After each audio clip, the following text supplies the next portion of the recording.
늘사랑교회 모든 성도님들 가정에 주님의 평강이 넘치시길 바랍니다. 오늘 2부 예배 시간에 부득이하여 교회 오시지 못하고 가정에서 영상 예배 드리는 성도님들 모두에게도 주님의 은혜와 평강이 넘치시기 바랍니다. 오늘 교회 오셔서 예배 드리는 여러분 모두에게도 같은 주님의 은혜가 넘치시길 바랍니다.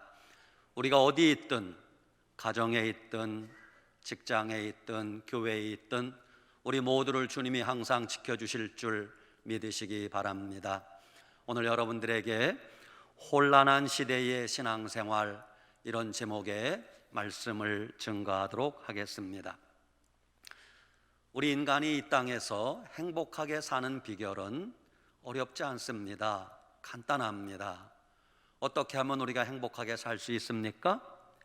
우리가 예수님 믿고 믿음으로 살면 행복하게 살 수 있습니다.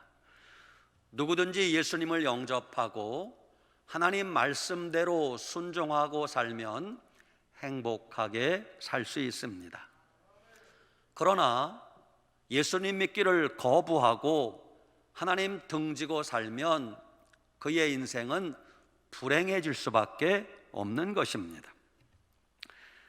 지금 세상에 많은 사람들이 하나님을 등지고 예수님을 떠나 자기 스스로 불행의 늪에 빠져가고 있는 현실입니다.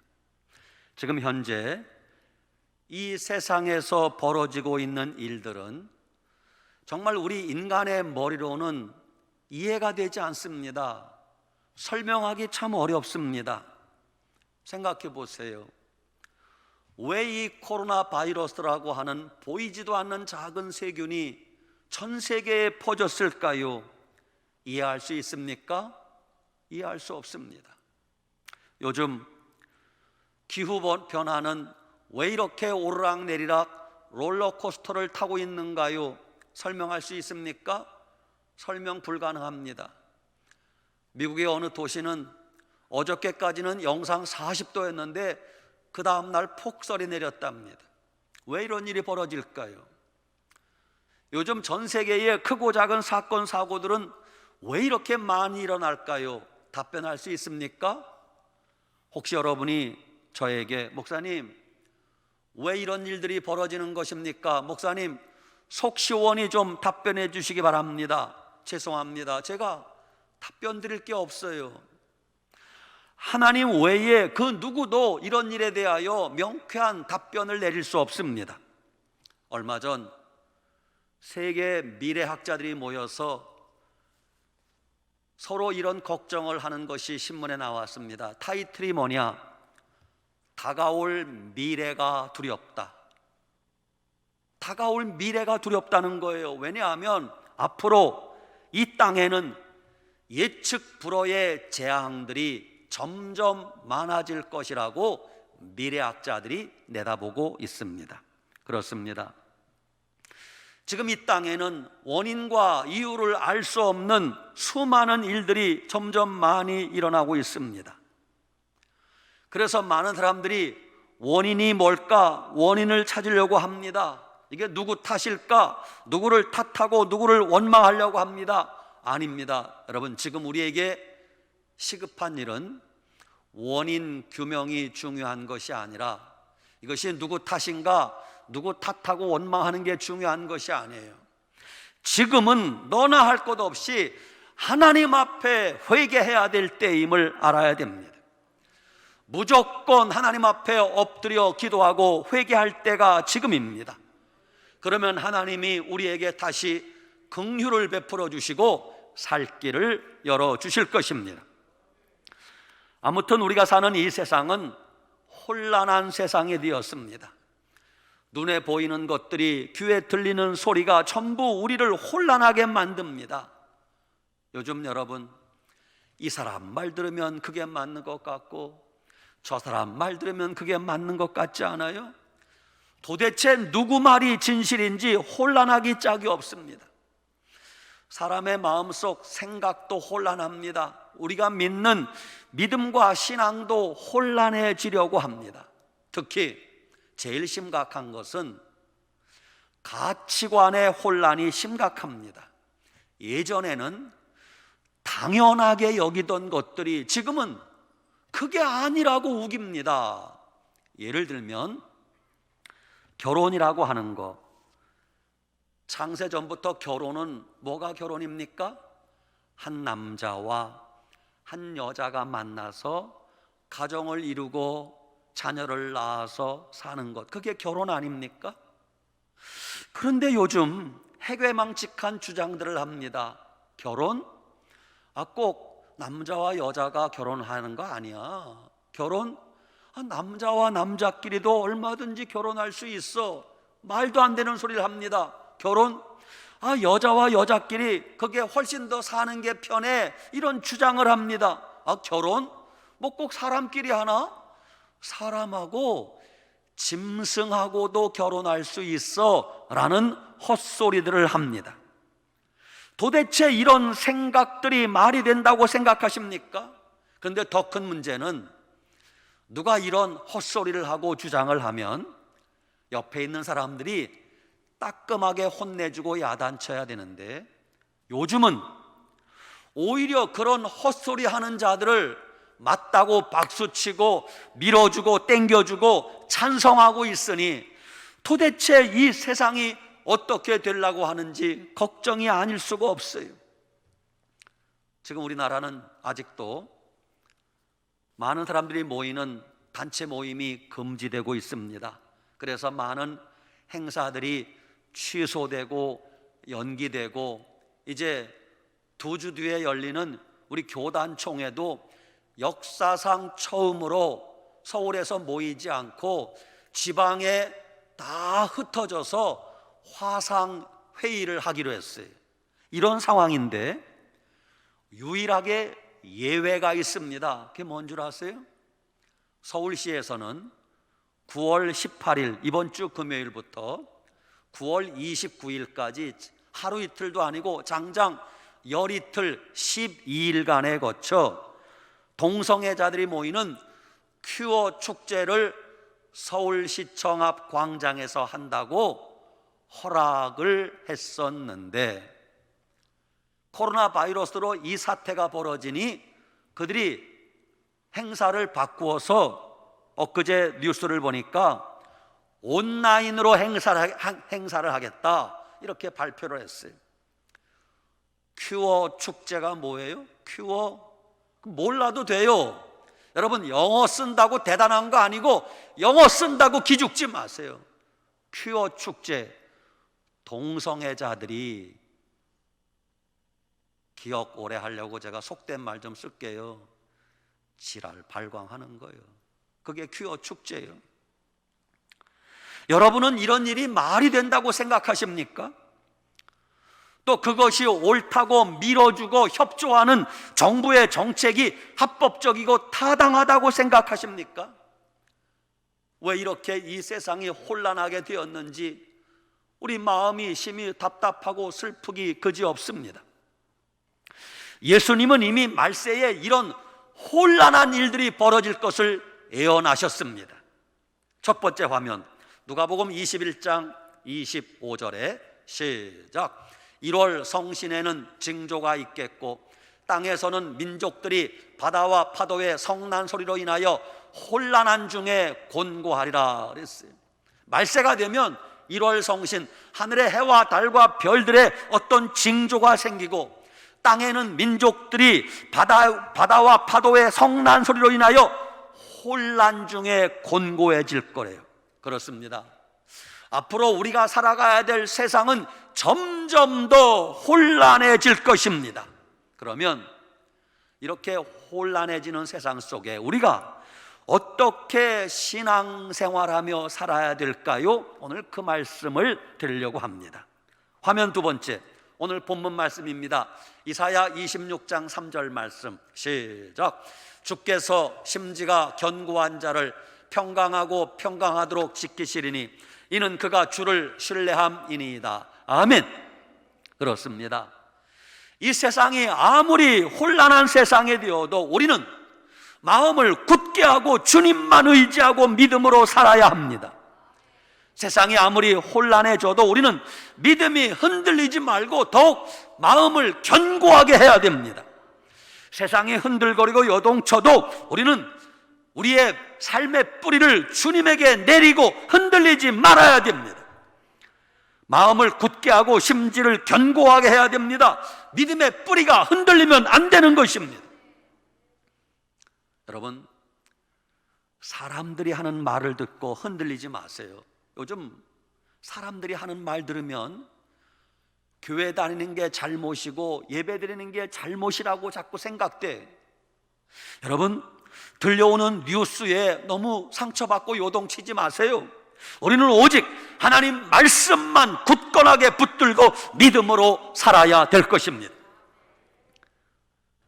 저 남극과 북극에 가면 바다에 떠다니는 빙산이 있습니다.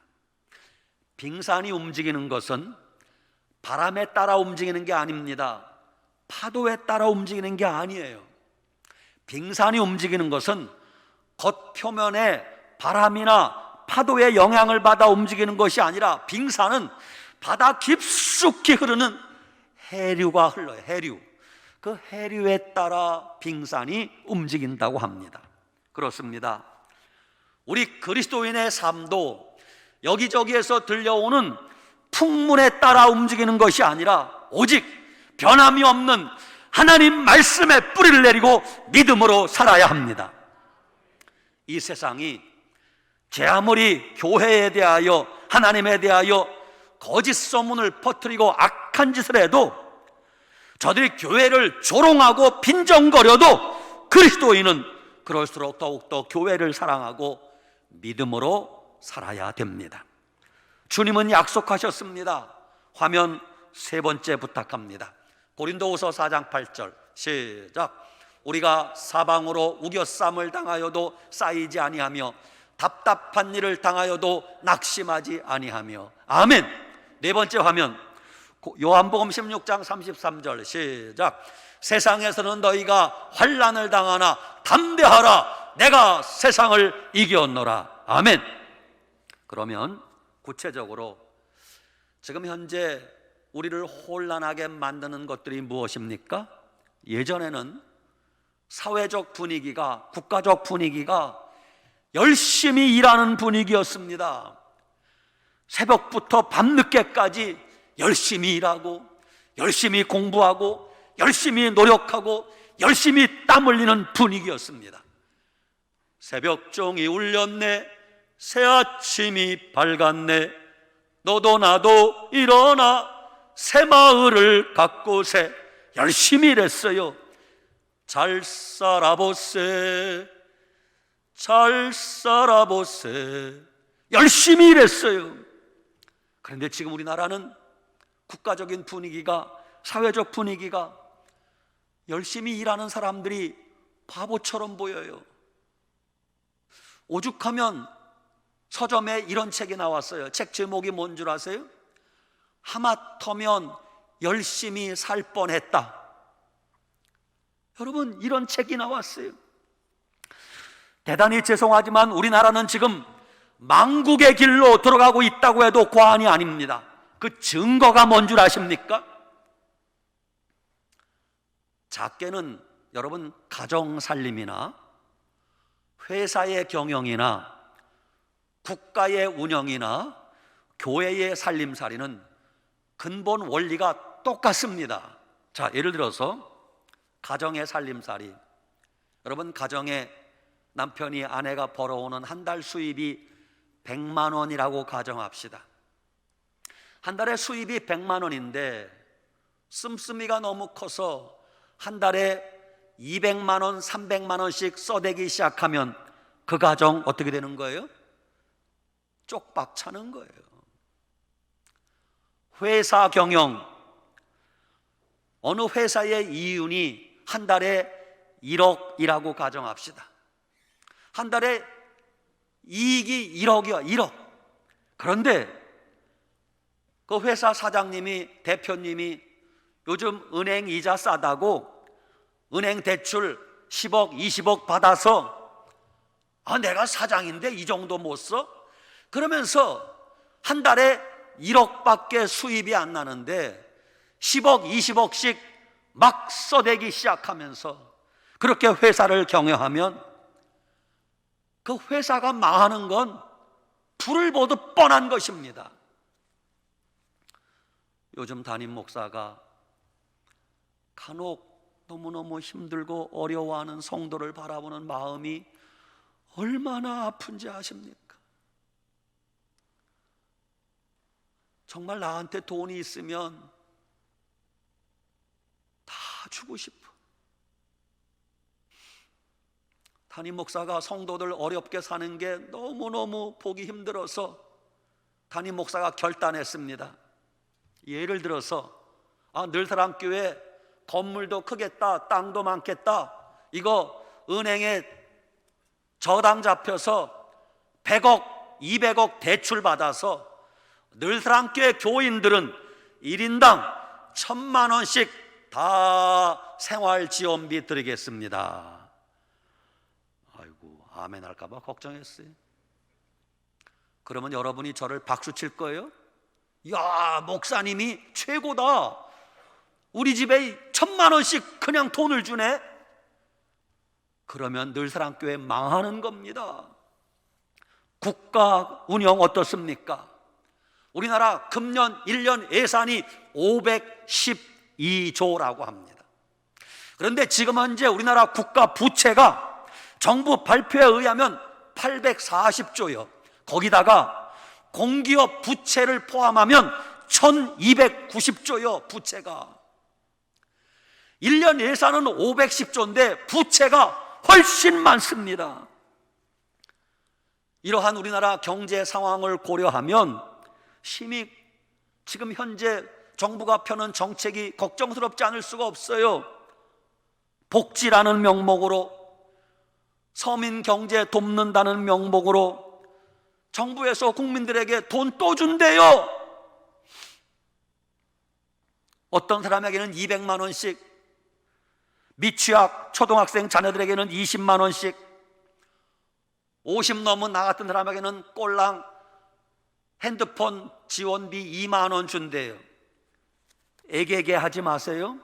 그렇게 2만 원씩 주는 돈이 전 국민에게 주면 그게 9천억이래. 1조가 다 되는 돈이야. 어마어마한 돈이야. 우리는 받으나 마나 없으나 마나한 2만 원이 그렇게 전 국민에게 주면 그게 1조가 가까이 된다는 거예요. 대통령 선거 때마다 단골 후보로 등장하는 뭐였어요? 그 양반은 지금도 이런 소리 합니다. 여러분, 내가 대통령이 되면 전 국민에게 1억씩 주겠습니다. 따라합시다. 미쳤구나. 그런데 그를 따라다니는 사람이 그가 뜨면 400명, 500명씩 모인다는 거예요. 이 숫자보다 더 많이 모인다는 거예요. 솔직히 말하면 공돈 준다는데 싫다는 사람 누가 있어요? 그러나 우리가 국민의 한 사람으로서 정말 깊이 생각하셔야 됩니다. 그렇게 나눠주는 돈이 그게 근본 대책입니까? 그런 정치라면 나도 하겠다. 정부가 지금 누구 돈 나눠주는 겁니까?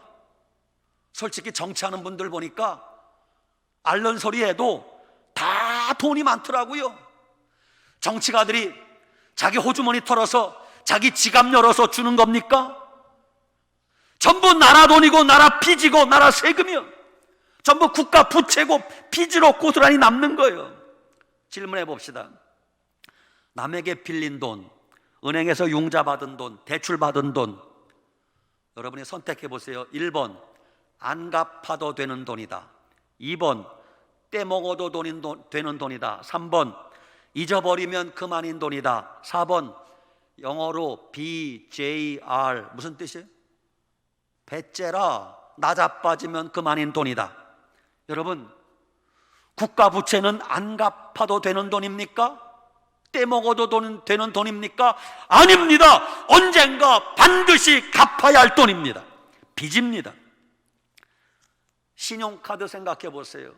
제가 옛날에 어느 집 아들 젊은 청년 일도 안 해. 그런데 놀라지 마세요. 카드 빚이 5천만 원이요. 부모가 죽으려고 해요. 여러분, 신용카드 긁을 때 젊은이들 잘 들어요. 기분 좋죠? 벅벅 긁는 대로 다 쓸 수 있어요. 100만 원, 200만 원 막 긁을 수 있어요. 300만 원짜리, 500만 원짜리 그까지 백을 사든 막 긁을 수 있어요.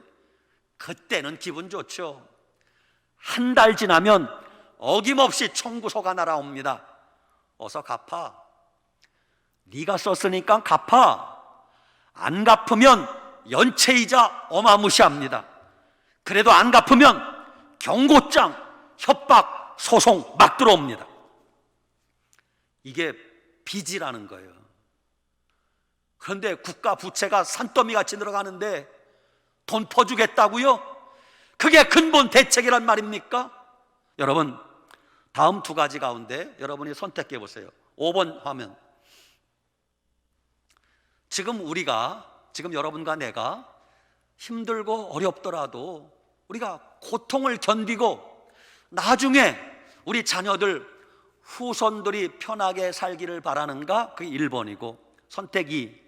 지금 당장 우리가 까짓것 빚을 내서라도 펑펑 쓰고 편하게 살고 나중에 우리 자녀들, 후손들이 빚더미에 살기를 바라는가? 그게 2번이야. 여러분은 어떤 걸 선택할 거예요? 2번 손 들어봐요.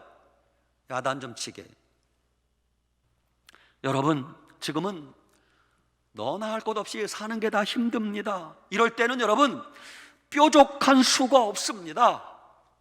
허리띠 동여매고 어금니 깨물고 견뎌야 하는 거예요.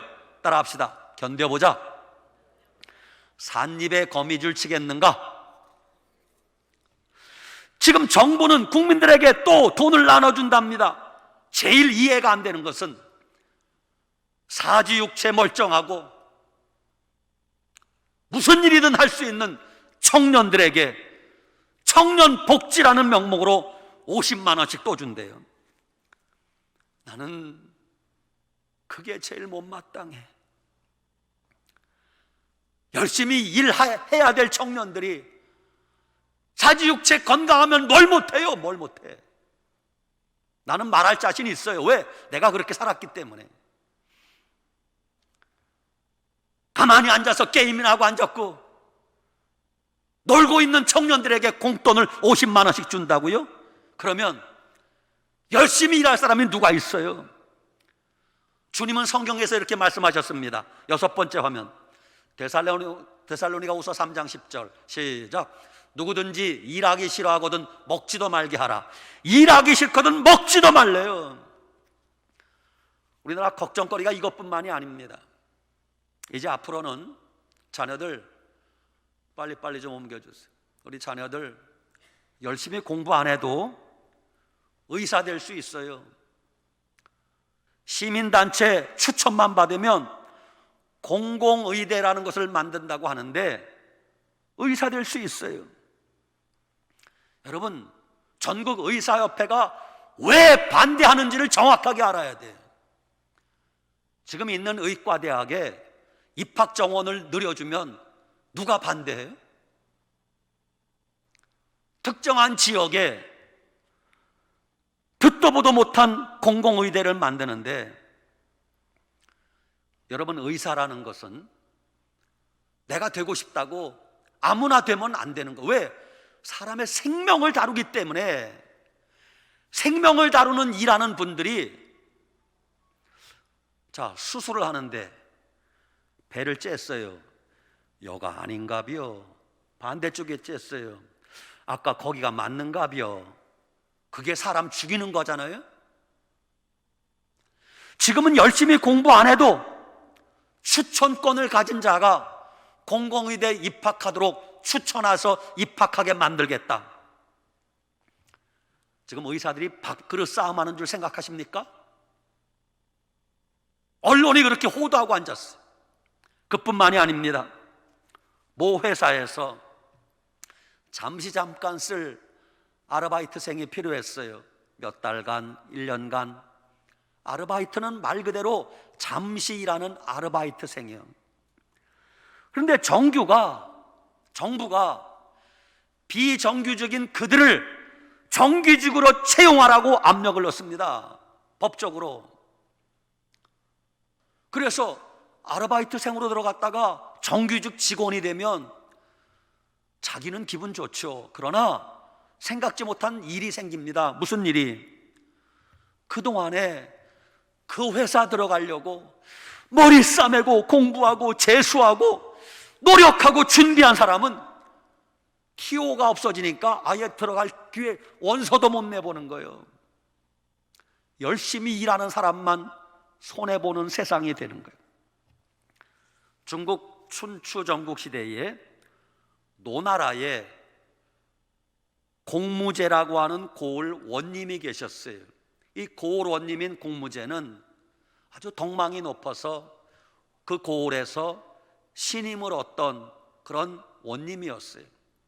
근데 어느 날 갑자기 이웃에 제나라라는 나라가 있는데 제나라가 쳐들어온 거예요. 급하니까 고을 원님이 고을 사람들은 전부 성 안으로 빨리 피해라, 들어와라.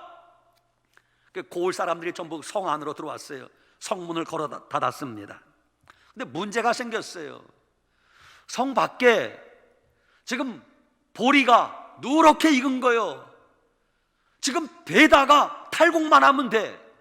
그래서 성 안에 있는 백성들이 원님에게 사정합니다. 고을 원님, 지금 저 보리를 수확해야 되는데 그냥 두면 저 제나라 원수의 군대가 다 탈취해 갈 텐데 잠시만 한두 시간만 시간 주시면 우리 밭에 가서 내 거 없이 아무나 밭에 가서 그냥 수확을 하도록 허락해 주시기 바랍니다.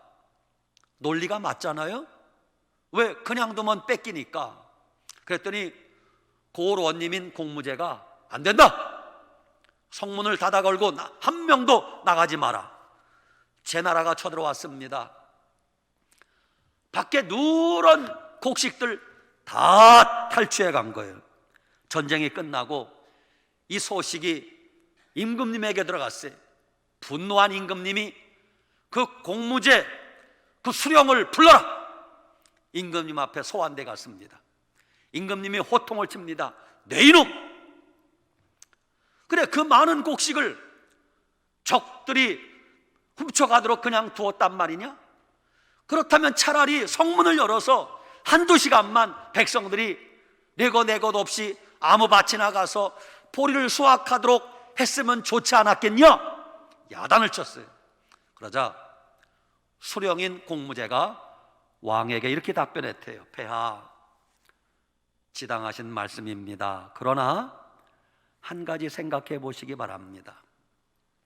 상황이 어렵다고 해서 백성들에게 내 것 없이 남의 것을 마음대로 거두어다가 먹으라고 하면 당장은 좋겠지만 그게 한 번 몸에 배면 앞으로 피땀 흘려 일할 생각 안 합니다. 때가 되면 어떤 구실을 삼아서라도 공짜를 바라는 버릇이 생기면 10년, 20년 지나도 그것은 바꿀 수가 없습니다. 그러면 이 나라가 어떻게 되겠습니까? 열심히 일하려고 하지 않고 공짜만 바라기 시작하면 나라는 망하는 겁니다. 그러자 임금님이 그 말을 알아듣고 아이고 미안하네, 내가 실수했네 그러면서 그 수령인 공무제에게 오히려 큰 상을 내렸다고 합니다. 그렇습니다. 사람들이 공짜의 맛을 들이면 일할 생각 안 합니다. 기회만 봐서 뭐 공짜 없는가 그것만 눈이 벌게 해서 기다리게 되면 그 나라는 망하는 것입니다. 첫 번째 우리나라의 문제는 열심히 일하는 사람들이 바보같이 보이는 세상이에요. 두 번째, 지금 우리나라는 코로나 바이러스로 인하여 아무것도 안 하는 분위기가 사회적 분위기예요. 아무 데도 안 가고 아무도 안 만나고 아무 일도 안 하고, 물론 상황이 상황이니만큼 이해를 못하는 게 아니에요. 지금은 그럴 수밖에 없어요. 구약의 율법은 대개 하지 말라는 거예요. 뭐 하지 말라, 뭐 하지 말라. 안식일에 뭐 하지 말라, 뭐 하지 말라. 그런데 예수님이 오셔서 선포하신 복음은 구약의 그런 해석을 초월하는 해석이에요. 율법은 안식일에 이것도 하지 말라 저것도 하지 말라, 그게 초점인데 예수님은 안식일에 무엇을 하지 않았느냐가 중요한 것이 아니라 너희가 안식일에 무엇을 했느냐, 생명 살리는 일을 했느냐, 주님 기뻐하는 일을 했느냐, 그게 중요하다는 거예요. 7번째 화면, 마가복음 3장 4절 시작. 그들에게 이르시되 안식일에 선을 행하는 것과 악을 행하는 것, 생명을 구하는 것과 죽이는 것 어느 것이 옳으냐 하시니 그들이 잠잠하거늘. 주님은 안식일에 아무것도 안 한 게 중요한 게 아니라 선을 행하고 생명 살리는 일을 하라는 거예요. 8번째 화면, 마태복음 12장 11절이야. 시작. 예수께서 이르시되 너희 중에 어떤 사람이 양 한 마리가 있어 안식일에 구덩이에 빠졌으면 끌어내지 않겠느냐? 사람이 양보다 얼마나 더 귀하냐? 그러므로 안식일에 선을 행하는 것이 옳으니라 그랬어요. 안식일에 아무것도 안 하는 게 중요한 게 아니라 선을 행하는 것이 중요하다는 거예요. 지금 우리나라 사회적 분위기는 어쩔 수 없이 코로나 바이러스 때문에 사람들이 지금 아주 쇠뇌가 돼 있어요. 난 아무것도 안 한다, 난 아무 일도 안 한다, 난 아무 데도 안 간다, 난 교회도 안 간다, 그냥 가만히 있겠다. 그렇게 우리가 아무것도 안 하고 아무 일도 안 하면 아무 문제도 안 일어날지 모릅니다. 그러나 그것이 대수는 아니에요. 여러분, 열심히 일하는 사람이 접시도 깨는 거예요. 일하지 않으면 물론 접시 깰 일은 없어서 좋을지 모르지만 일하다 보면 접시도 깨지는 것이에요. 왜 접시 깼냐고 타박하면 안 되는 것이에요. 이것을 우리의 신앙생활 모든 면에 적용해 보시기 바랍니다. 우리가 지금 아무것도 안 하고 살면 핍박받을 일도 없고 욕먹을 일도 없어요. 사실입니다. 여러분이 지금 예수님 안 믿으면 욕먹을 일 없습니다. 여러분이 교회 안 가면 비판받을 일 없습니다. 여러분이 예배 안 드리면 구설수에 오를 일도 없습니다. 여러분이 전도하지 않으면 욕먹을 일도 없습니다. 그러나 이 모든 힘들고 어려운 환경 속에서도 믿음의 사람은 정말 주님을 사랑하는 사람이라면 지혜롭게 해야 할 일은 해야 되는 것입니다. 자, 지금 생각해 보세요. 아무리 힘들고 어렵고 모든 것을 하지 말라고 해도 여러분 지금 숨은 쉽니까? 아무것도 안 한다고 하지만 숨은 쉬잖아요. 마스크 절대 벗지 말라고 하지만 밥 먹을 땐 벗어야 돼, 안 벗어야 돼? 벗어야 돼요. 아무리 이것도 하지 말라 저것도 말라 하지만 출근해요, 안 해요? 출근하잖아요. 일도 해야 되는 것처럼 정말 주님을 사랑하고 믿음이 있는 사람은 이 모든 제약과 어려운 환경 속에서도 조건, 지혜롭게 해야 할 일은 해야 되는 것입니다. 교회 못 오면 가정에서든 어디서든 새벽기도 해야 됩니다. 여럿이 모이지 말라고 하면 혼자서라도 예배드릴 마음이 있어야 됩니다. 좀 더 구체적으로 말씀드려 볼까요? 주일에 서울 경기 지역은 비대면 예배 모이지 말고 다 예배당 문 걸어 잠그고 모이지 말라, 비대면 예배 드리라. 그 주일에 모일 수 없어요. 주일에 모이는 것이 힘들면 정말 주님을 사랑한다면 평일에라도 개인적으로 교회 한번 왔다 갈 수 없나요? 그게 주님 사랑하는 마음이에요. 혼자 오는 거 누가 뭐래요? 만약 교회 왔는데 예배당이 잠겨 있어서 들어가지 못한다면 예배당 마당을 밟고 다니면서 주님, 제가 왔나이다. 마당을 밟고 오가며 기도하나이다. 주님이 다 보시지 않겠어요? 지금 우리에게 그런 자세가 필요한 것입니다. 그렇습니다. 누가 뭐라 해도 우리는 예수님 믿는 것을 포기할 수 없습니다. 누가 뭐라 해도 우리는 교회 사랑하는 마음이 변하면 안 됩니다. 누가 뭐라 해도 우리는 복음 전하는 것을 중단할 수 없습니다.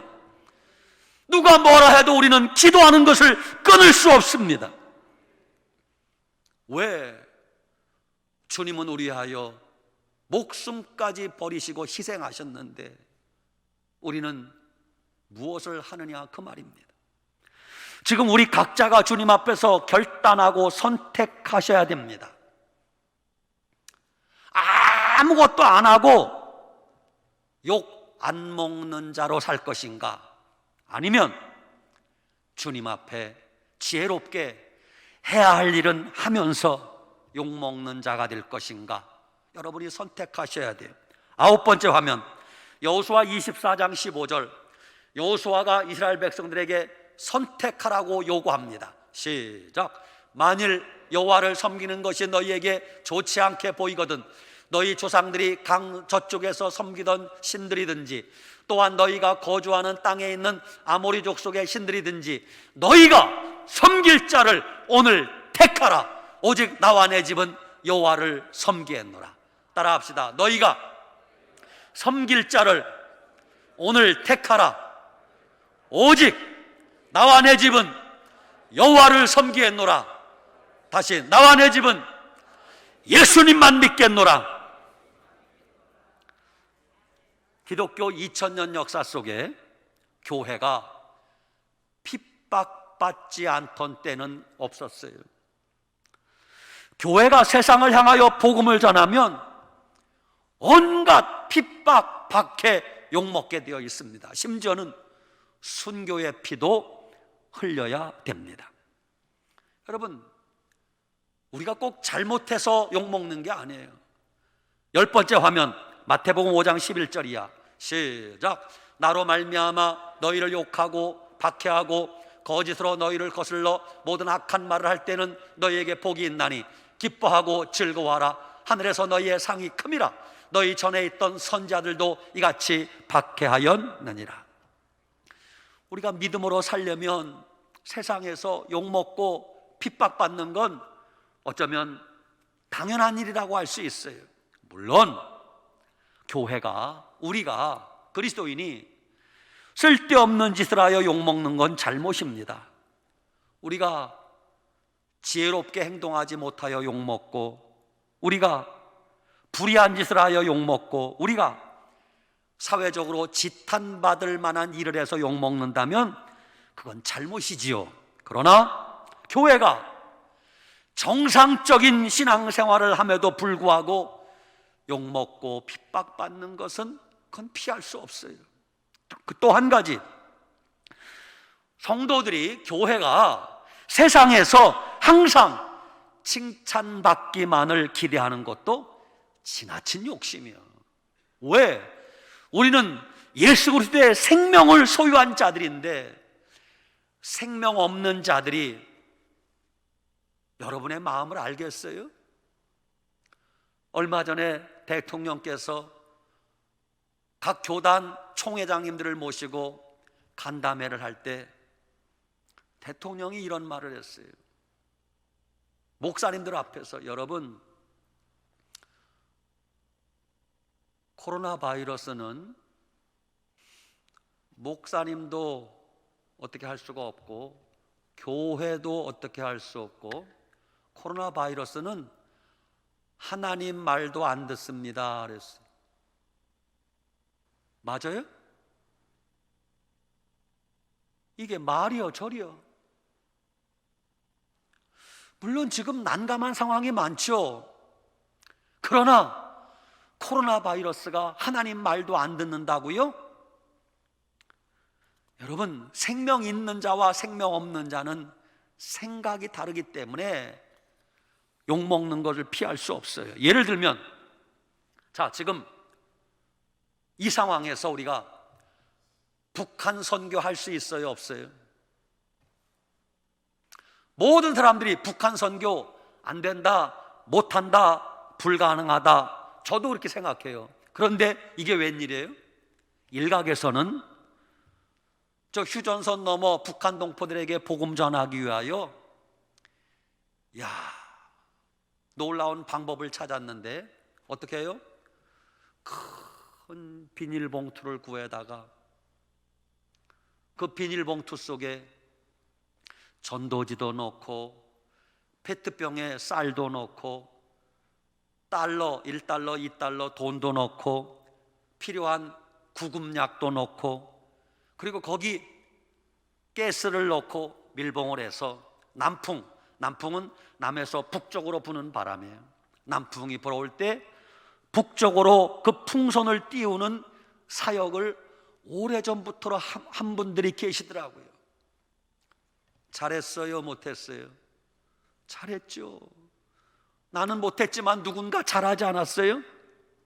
그런데 지금 정부에서는 김정은이 눈치 보느라고 김여정이가 한마디 하니까 꼬리 탁 내리고 그런 일하는 사람들 다 차단시켰어요. 그런 짓 하지 말라고 경고했습니다. 사방에서 사람들이 제발 그런 짓 하지 말라고 욕을 합니다. 언론과 뉴스에서는 북쪽을 향하여 그런 일 하는 자들이 마치 범법자인 양 선전하고 떠들어댔습니다. 여러분, 국민들이 분별력이 없으면 혼란합니다. 이럴 때 우리는 누구 말을 듣고 움직여야 됩니까?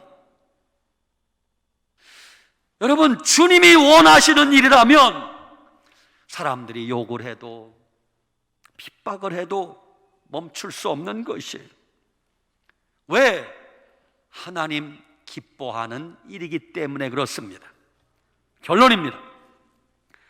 지금 우리가 사는 이 세상은 모든 것이 혼란한 세상이 되었습니다. 여러분, 이 혼란한 세상을 살아가면서 누구의 말에도 귀 기울이지 말고 오직 살아계신 하나님 말씀에 귀 기울이고 믿음으로 사시기 바랍니다. 이사야 26장 3절 주님이 말씀하십니다. 주께서 심지가 견고한 자를 평강하고 평강하도록 지키시리니 이는 그가 주를 신뢰함이니이다 그랬어요. 그렇습니다. 우리가 의지할 분 하나님밖에 없습니다. 우리가 신뢰할 분 예수님밖에 없습니다. 우리가 믿고 따라야 할 분 성령님밖에 없습니다. 이 혼란한 시대를 살아가면서 주님만 의지하시기 바랍니다. 의지하세, 의지하세, 주 의지하세. 아멘. 이 한 주간도 주님만 의지하고 말씀 붙들고 흔들리지 말고 담대하게 살아가는 늘사랑 가족 되시길 축원합니다. 아멘.